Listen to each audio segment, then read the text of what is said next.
Hi, this is Anna from The Cider. Hi, Zelda and Diablo. How are you guys doing today? Good, how are you? Good. I'm good. I'm good. I really enjoyed the whole movie, but since I only have 4 minutes, I'm going to jump right to the ending, Okay. if that's okay. And this won't go up until after the film comes out, and we're going to include a spoiler warning. But Diablo, I would love it if you could walk me through writing this brilliant, for the lack of a better term, dick joke that ends the movie. Uh, when did you know the plot would culminate in Cole Sprouse acquiring a new penis? And Zelda, then, if you could talk me through kind of filming those sequences from the chopping and the sewing it back on. So thank you for asking this question. I think from the beginning, when I was writing this movie, I knew that she was going to be acquiring different parts for Cole and repurposing them. So she has the hand from from a boy who's hurt her, and she gives the hand to Cole. She has the ear of her stepmom who doesn't listen to her, and then finally at the end, it's like she must acquire this penis from this guy who she feels has dismissed her.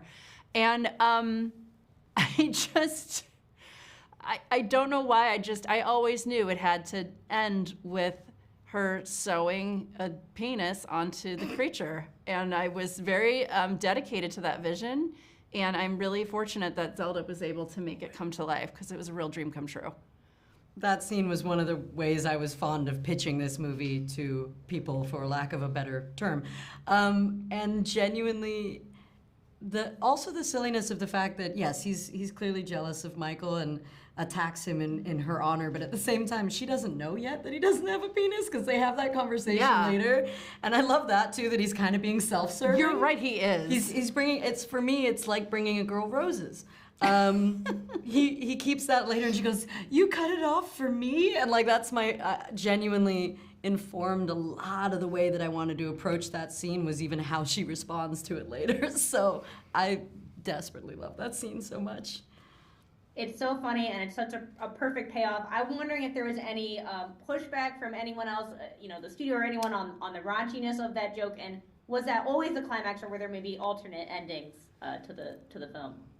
I don't think we ever allowed ourselves to fear the outcome where there would be not that ending. It was very important to us, and we were supported in it. Yeah, I mean, the only thing that didn't wind up in the film itself is actually that prosthetic does exist, and it's a very perfectly painted prosthetic, but it's not shown on camera now because we are PG-13. But that's the only thing that didn't wind up, was you used to see it go into the trash can. Was there a chance of the movie being rated R?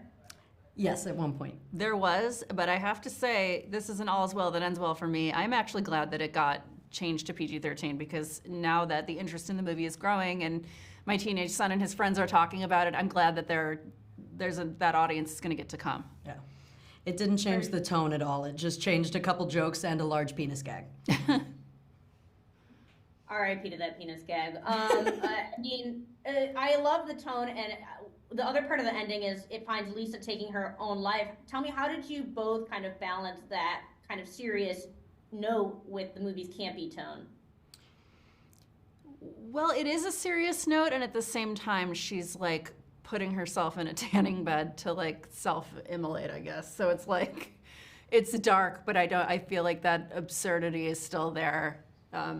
Especially in a world where death's not permanent. I think there is a difference in the things that we're talking about. She knows that basically this is so that people stop hunting them down in a Bonnie and Clyde kind of way, but that doesn't mean she won't be back. It's why that note, I think, was so important. And we threw around a couple versions of the note, but I really liked the death is temporary, I'll love you forever. That was very much the vibe of where she was at, is she's like, this is just for a moment. I'll see you in a bit. I'll see you later. My last first question for you, because I have to go, is what films did you both draw on for inspiration and the tone of Lisa Frankenstein? I know there's a lot of references in the movie to various films. Yeah, there's definitely a lot of references. And then in terms of direct inspiration for me writing, Weird Science was a catalyst for this. Thinking about when I was a kid and how that movie affected me, and how I'd always wondered, well, what if it was a girl? Mm-hmm. What would her perfect creation look like? And all the films of John Hughes, who I love. And just, basically the sort of 80s cinema that I grew up with. Eileen, Death Becomes Her, Almodovar's Tie Me Up, Tie Me Down, John Waters. There's certainly a bit of a George Romero heart and soul for me as well as the godfather of zombies. Bub was a huge inspiration for me. I'm so floored that there's actually a frame of him in the movie too.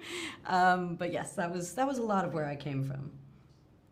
I love it, and I love this film. I wish I could talk to you both further, but I have to let you go. So thank you so much for your time, and I'm excited for everyone to see the movie. Very nice to meet you. Congratulations. It's nice to meet you.